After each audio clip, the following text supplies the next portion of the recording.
Would you like to be able to stand up in front of a group of people and get your point across calmly and professionally? Well, if you would, here's 5 points on how to improve your presentation skills. Why would you want to improve your presentation skills? Well, most of our communication generally tends to be with individuals or a couple of people, but now and then we have to get our point across to groups of people. And this is a slightly different skill, especially if you're going to do it at meetings or at seminars, or you've got to do a formal presentation. So it's useful to know a few tips on how to do it better. Number 1, confidence. Now, when they survey people and ask them what their biggest fears are, it's not uncommon for public speaking to come up higher than dying. Yes, that's right. People would rather die than do what I'm doing right now. And I think that's the biggest obstacle to presentation skills, is simply having the nerve to get up and do it, to not be overcome by the fear.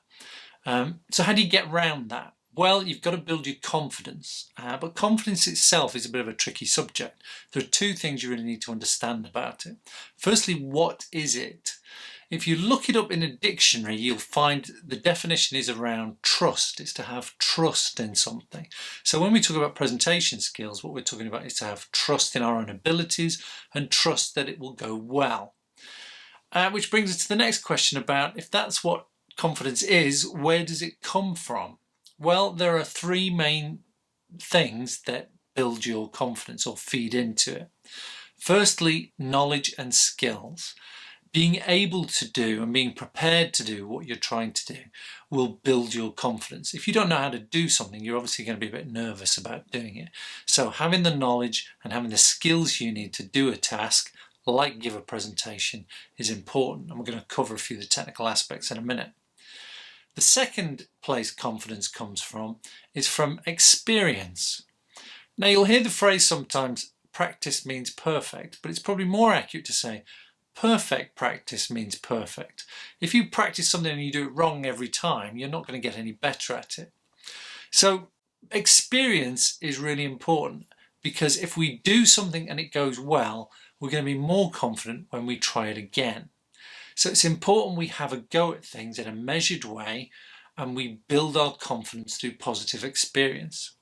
A good example of that is if you think of any everyday task that you do all the time and you don't really think about, like tying your shoelaces or making a cup of tea or brushing your teeth. You do these things so many times, there's no doubt in your mind on the outcome. You rarely start to brush your teeth worried about how is this going to go. Because doubt isn't something that enters in your mind, because you've done it thousands of times and it's always gone relatively well. The more you do something and the more it goes well, the bigger your confidence will be. Admittedly, if you do things and they go badly, then the worse your confidence will be. So we've got to find ways we can practice our skills in a positive environment and build them up gently, baby steps. The third aspect of where confidence comes from is attitude, and that simply means the way you think. If you're the kind of person that says, I'm going to be terrible at this is going to go horribly wrong, they call it a self-fulfilling prophecy. You're almost setting yourself up to fail.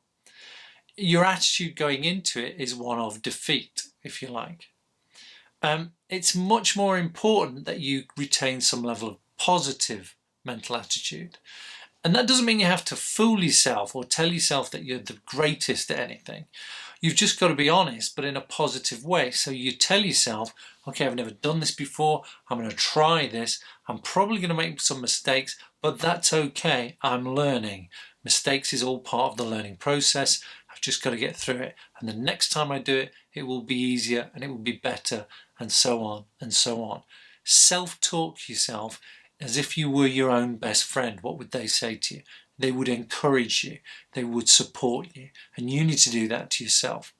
So confidence is something that comes from being prepared, the knowledge and skills. It comes from a positive experience. It means from doing it and it going well. And it means basically having the attitude that you're on a learning curve and just, you'll be fine. Talking to yourself and supporting yourself and encouraging yourself. If you can do those 3 things, your confidence will naturally start to develop the more you do something. Number 2, preparation. If you're going to give a presentation, then it's important that you prepare. And if you're going to prepare one, there's a number of different things you need to consider. Firstly, what is your talk about? I think it's a good idea for you to sit down and really think about what is the focus of what you're talking about. And I like to call it the aim, or even a t-shirt slogan, because I think it should be short, it should be a sentence or two, something you could write on a t-shirt and it makes perfect sense to people. If you can't do that, you run the risk that it's going to be vague and a bit unfocused. So spend a minute or two just saying and working out, maybe write it down, what is my talk about? Once you've done that, you move on to what we call the objectives of your talk, which means the points you're going to cover to achieve your aim. So, and this is where you start to develop the structure of what you're going to talk about. So you don't want too many things depending on how long your talk is. You write down bullet points. So if I'm going to talk about making a cup of tea, then I'm going to talk about the ingredients, the techniques, the recipe, the tools you're going to need. I get a couple of points, bullet points, and I can talk for a minute or two on each of those.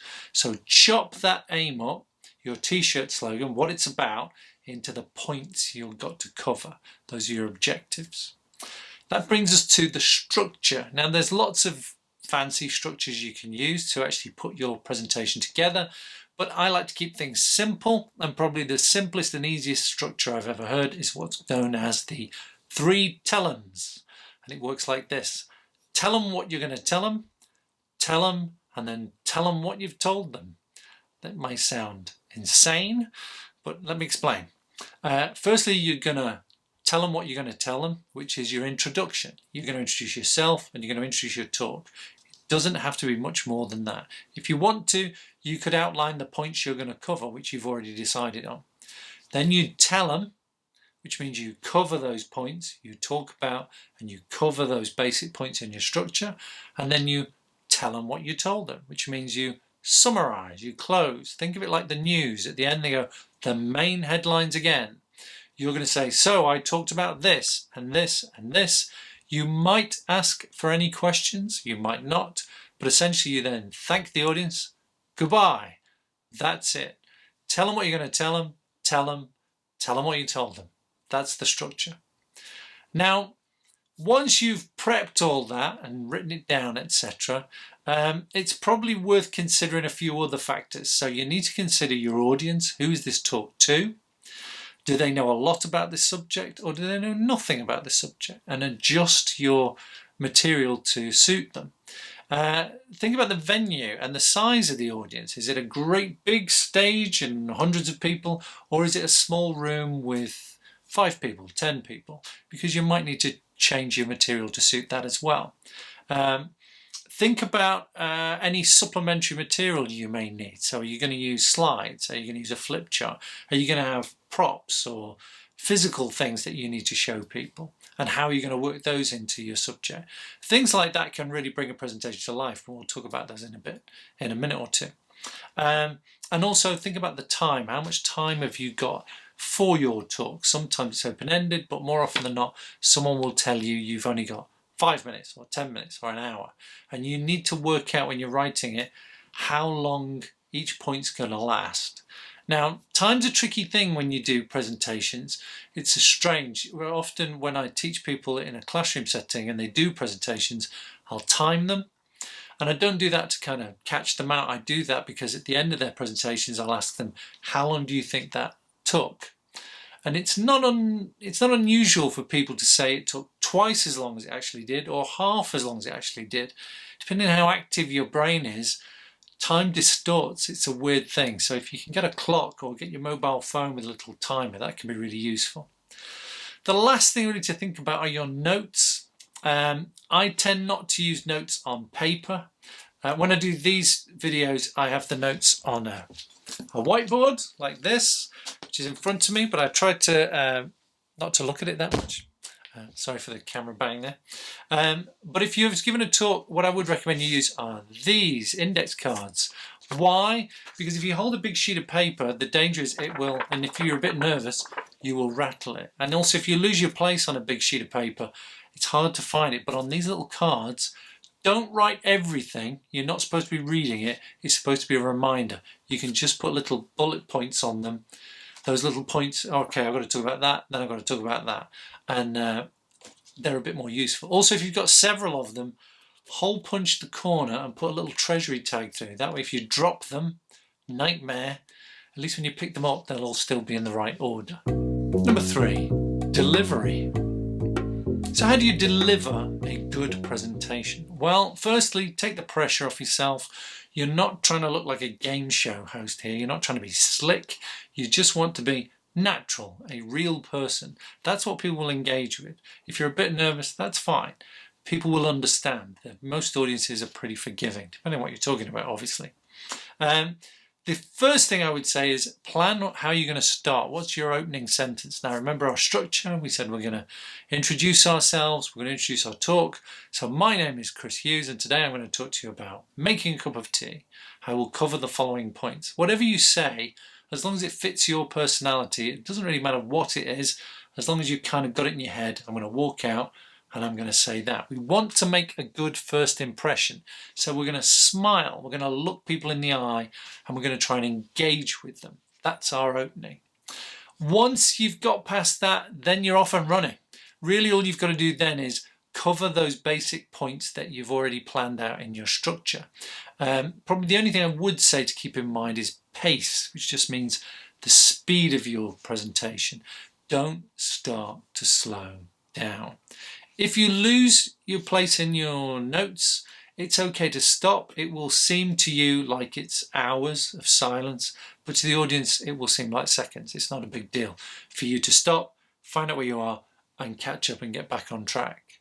Okay, and then obviously once you've got through your main points, just have an idea of how you're going to close it. Sometimes we will say any questions. Sometimes it's not a good idea to do that. If you're giving a talk to 500 people and you suddenly say any questions and you've got 2 minutes left and 100 hands go up, it can be tricky to handle that. You don't have to do that. But if you want to and it fits what you're trying to do and the times you've got and the number of people you've got, then go for it. But have an idea how you're going to bring it to a close. Even if it's just something as straightforward as, okay, that's the end of my talk. I'd like to thank you for your attention. My name is Chris Hughes. Goodbye. Smile. Leave. Okay, it doesn't have to be complicated. You don't have to moonwalk off the stage, for instance. In fact, don't do that. It's just a disaster waiting to happen. That's the basics of how you deliver a talk. There's a few other things we need to think about, though, that often come up when I do this. Humour. Should you use humour?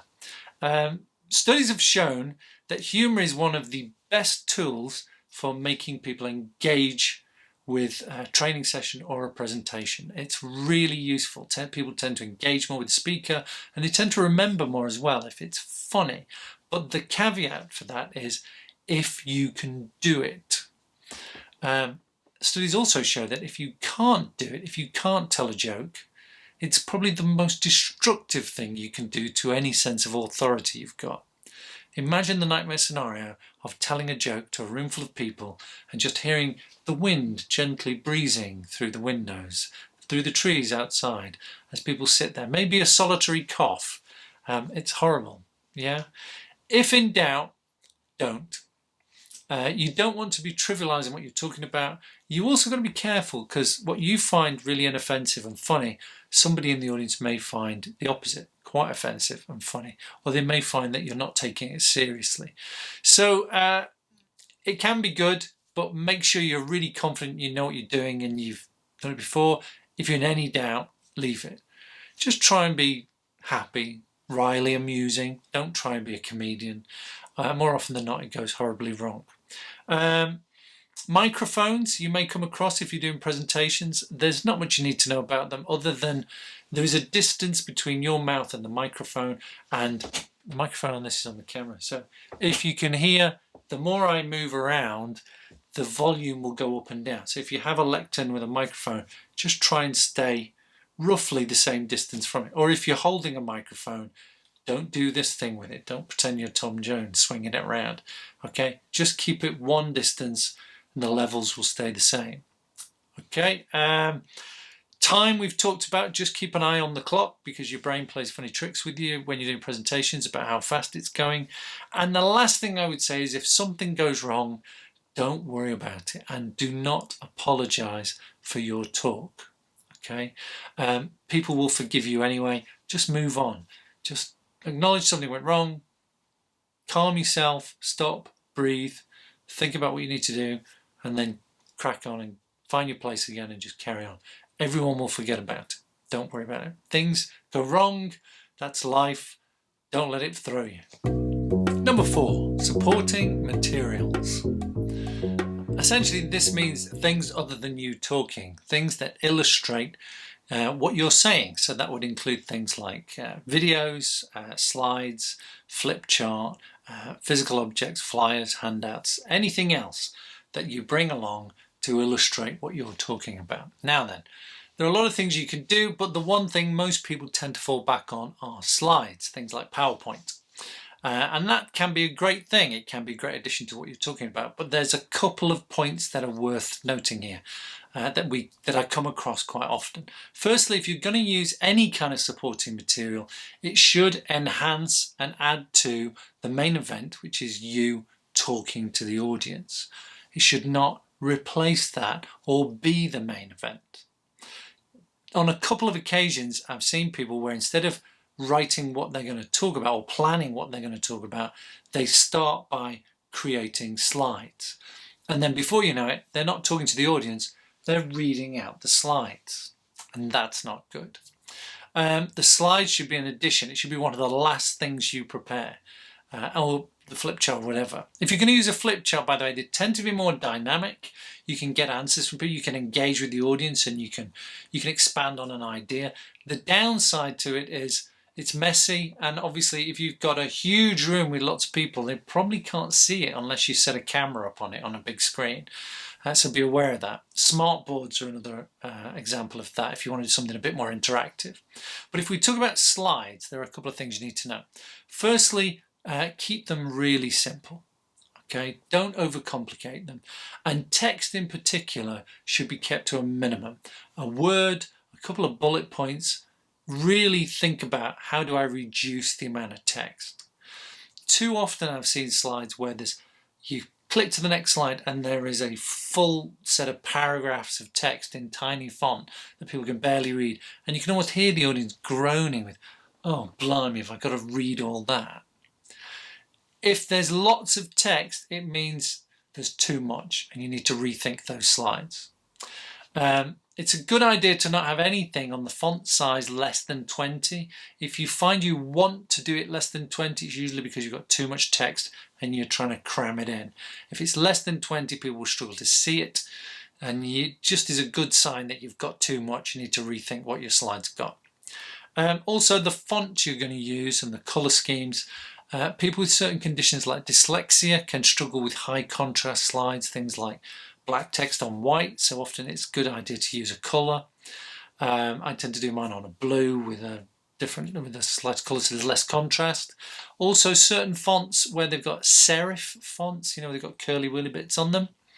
Again, people with dyslexia can struggle with those, so I tend to avoid them and go for sans serif fonts, which is French for without the curly whirly bits. So things like Arial or Calibri, they tend to be better. They're more inclusive, we talk about, which means that more people will be able to understand them, which is what we want from all our talks. If you are putting slides together, the other thing is a thing called picture superiority effect. And all that means, it sounds very fancy, is that pictures work better than text. There is an experiment I do occasionally, sometimes it doesn't work, where I'll show people two things. One is an image of something and one is the word describing that something. And the idea is, which do you find drawn to? And more often than not, picture superiority effect says we tend to be drawn to the image rather than the text. So if you are designing slides and you can do something with a photograph or a graphical image or some sort of illustration rather than text, do that. Picture tells 1,000 words. People prefer pictures. They'd much rather engage with that than acres of text. So try and scrap the text if you can. Number 5, adaptations. Now you may have a presentation you've done before, or you may be writing a presentation and in your mind you've got it all mapped out. Occasionally, when we find out about the audience, there are things about the audience which mean our presentation doesn't fit as well as we would like. So sometimes we have to make adaptations to our talk to suit the audience it is being delivered to. Now these can be to do with certain impairments. So if someone, for instance, or you know that people in your audience, especially if it's a small group, have a visual impairment, some sort of visual issue, maybe even blindness, there are things you can do to get around that. Obviously, if you're very slide heavy, then you've got some issues there. You may need to consider changing that approach. If it's just a slight impairment, you may be able to get around that by having handouts of the slides, if you're going to use slides, or don't use slides, or change the seating arrangement. Have people sit close to the stage so they can see the projector, the screens easier. If they've got an auditory, the hearing issue, then you may choose a venue or choose a room that has a hearing loop, or again you may seat them closer to the stage, or you may give them a transcript or your notes or a handout to support the talk so they can read along or they can see the slides as they're going along. But if we know these things, it's a good idea for you to try and adapt your presentation to suit, because what we want is we want to engage with our audience, and if our audience is struggling to understand us, there's an obstacle and we want to get around that as best we can. We've already mentioned another adaptation maybe about the level of understanding in your audience. If your audience knows nothing about what you're talking about, you may need to bring the level down a bit. It's more introductory. But if they know a lot about it, then you may need to up it a bit and get into the detail, get into the more sophisticated elements of what you're talking about. If you get that level wrong and it's too high for your audience, they can be, you know, there's that expression where it goes right over their heads. They don't understand what you're talking about. But if you get it too low for your audience, then they can feel like it's boring. They know this stuff. It's obvious. You're not giving them any new information. So if you do know a little bit about the audience, it's worth considering adapting your presentation to suit. That's what good speakers do. So there you have it. We've talked about building your confidence. We've talked about preparation, the delivery, supporting materials, and adaptations. But probably the key thing you need to do to develop your skills in this area is you've got to have a go. You can't just develop this by watching a video. It's a practical skill, so you've got to do it. So look for opportunities where you can build your confidence by having a go. Now, I know for some people that fills them with terror. So what I would say to you is make it as easy as possible. Pick a nice group of people. Pick one person, if that's what you can deal with to begin with. Design a little talk. When we do it in the classroom, it's literally 5 minutes about anything you want. It's not what you're talking about at this stage that's important. It's the act of getting up and doing it. So pick yourself a subject, write out some bullet points. Making a cup of tea is fine, and just sit somebody down and do your talk to them. Once you've done it the first time, you can do it 100 times. And if you can do it to one person or 3 people, you can do it to 100 people. You've just got to work up to that. Think about baby steps. But remember our 3 elements of confidence: skills and knowledge, attitude. But the key thing you need here is positive experience. So you need to do it. You need to get on the horse and start riding. Okay, so what I would encourage you to do now is take note of all the things we've talked about, but look for some way, if you can do it at work or in a voluntary organisation or some meeting or something, look for some opportunity that you can have a go. Do it. Most people, if they understand you're nervous and they understand you're new to this, will be forgiving, they will be supportive, you might even enjoy it. Okay, have a go. Best of luck. I hope that has been of use to you. Until next time, stay safe and goodbye.